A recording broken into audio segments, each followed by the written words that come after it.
Hey guys, what's going on? My name is Sam, or Chaotic, and welcome back to another Grand Theft Auto 5 video here on my channel.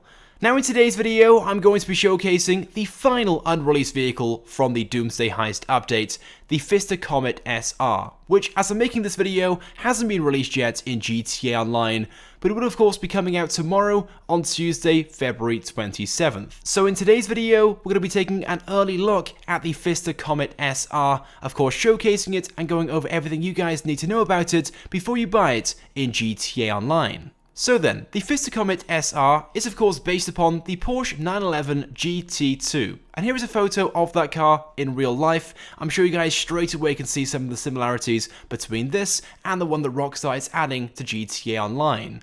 Now of course the Comet SR is a newer and improved version of the original Comet, which has been in the game ever since it was first launched back in September of 2013. But with the addition of the new Comet SR, we now have 4 Comets available in GTA Online.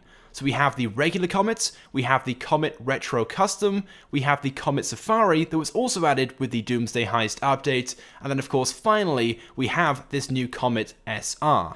Now, I myself have always been a fan of the Comet in GTA Online. I think it is a great looking car, and I've said numerous times in past videos and live streams over the years how I'd like to see a newer and more modern version of that car. And at last, Rockstar is giving us exactly that, this new Comet SR. Now, although the two cars do look fairly similar, when you put them side by side, you will spot a few differences. In fact, most panels on the car are completely different, from the headlights, the front bumper, the rear tail lights, the side, the fenders, the skirts, the roof, and much, much more. Now I will be doing a full comparison video between the Comet SR and the other 3 Comets that we have in game tomorrow when this vehicle is officially released. Today we're just focusing on this vehicle and everything it has to offer. So once released tomorrow, the new Comet SR will be listed on the Legendary Motorsports website to buy for a price of $1,145,000. Which for that price is fairly reasonable. In fact, that's around about the average price for a DLC sports car. Most cost around about $1.2 million, so the Comet SR is just under that. And yes, just to clarify, this car is in the sports category and it's a rear-wheel drive. Anyway, but from standard, the new Comet SR, in my opinion, looks good and comes pretty well equipped. In fact, lots of panels on this vehicle are carbon, like the roof, the front bumper, the rear bumper, the sills, and as you can see in the gameplay, this car also comes with a roll cage from standard. Now yes, of course, the Comet SR is also customizable, and there are quite a few categories that you can change customizations in, but the amount of choice is a little disappointing. So as you guys can see in the front bumper, pretty much all you can do is either change out the color of the front splitter, or you can fit this competition one, which personally I'm not a fan of, so I left it on stock.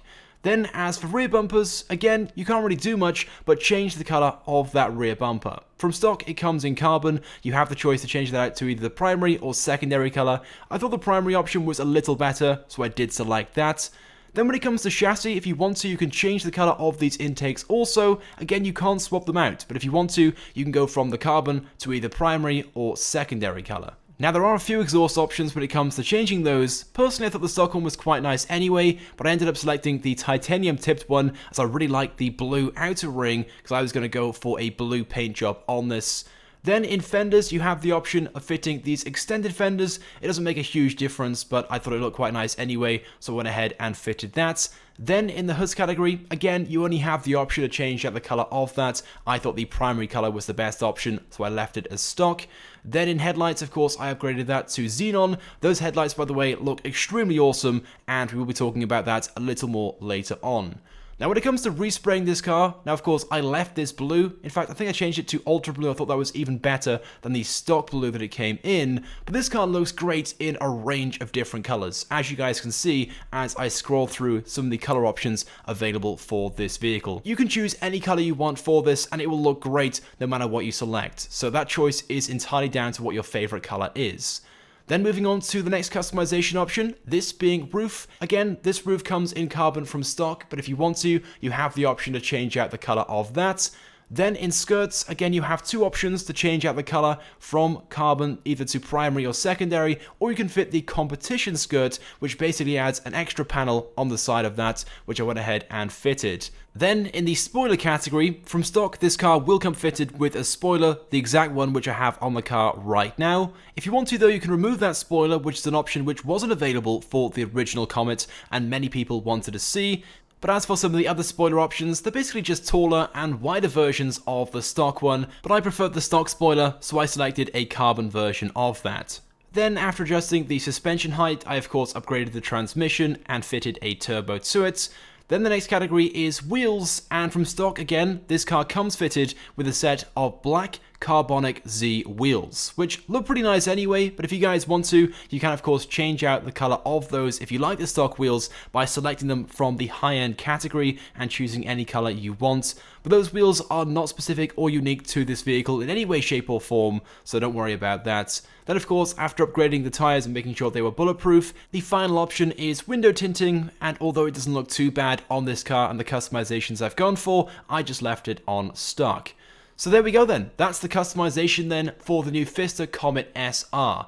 There are quite a few customization options then available for this, but most of these just give you the option to change the color of select panels on this vehicle rather than change the panels all that much. So in the terms of customization for this vehicle, maybe a little disappointing. And speaking of which, the interior as well of this vehicle is very basic and boring. As for the roll cage I mentioned before, this car comes with one stock, you cannot change that at all, you cannot remove it, so if you guys don't like that, you're stuck with it. The only changes you can make to it is the paint color, and that's done by changing the primary paint color of the car. Now something else which is a little disappointing with this vehicle is the detail. Specifically the texturing of certain things on and inside the vehicle. So the trunk at the front, as you can see, the detailing and the texturing is very low quality, but it's the engine in the back which is the most disappointing feature.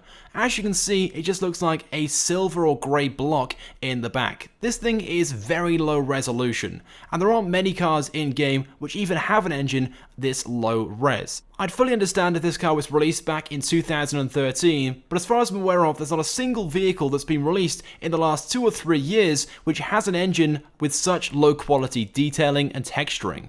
Now sure, this isn't really a big thing, after all most players only really care about the performance and the overall exterior look, but it's things like this that really say a lot when it comes to how much time and effort Rockstar have put in to making this car. It's things like this that show this car was never intended to be that special. But saying that, one detail with this vehicle that I really like are the headlights. And like I said, I think these look extremely cool, but at night they have two features. You obviously have your standard headlights and you have the full beams, and you can obviously activate the first stage and then the second stage, with the first one being just a general headlight and the second being extremely powerful. But I just love how each section of the headlight lights up based upon which setting you have selected, and this is something which most vehicles in game don't have. Anyway, now moving on to the performance of this car. First of all, its top speed.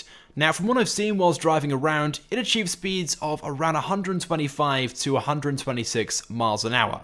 Obviously going downhill, it will get upwards of 130 miles an hour, but 125 to 126 is the top speed you'll get on the flats, although most of the time it will hover around 120 to 123 miles an hour, as you can see in the gameplay. For some reason, although this car will get to 126 miles an hour on the flats, it doesn't hold it, and much prefers about 122 miles an hour. So how does the new Fisker Comet SR compete against some of the other top sports cars in the category?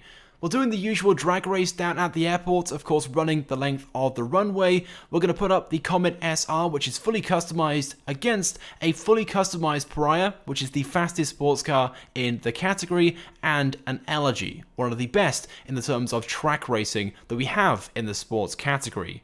Well, as you guys can see, the Comet SR achieves a time of 23.14 seconds doing this drag race and achieves a top speed of 113 miles an hour. But But it's worth noting, if you guys were looking at the speedo in the bottom right hand corner, although this car got to 100 miles an hour pretty quickly, it didn't really get much above that. Although it got to 113 miles an hour, it took a very long time to go from 100 to 113. Whereas the Pariah, as you guys can see, was able to get to 100 miles an hour and keep on climbing pretty quickly, and by the end of this drag race achieves a top speed of 126 miles an hour. Now as you can see, it did this in 21.07 seconds, so a whole 2 seconds quicker, which doesn't sound like a lot, but in this very short drag race, that's a significant difference. But let's be honest, the Pariah is way beyond any other sports car in the category because it is much faster than anything else that we really have by a mile. So a good comparison then, at least in this drag race, would be against the Elegy, which yes, has been in the game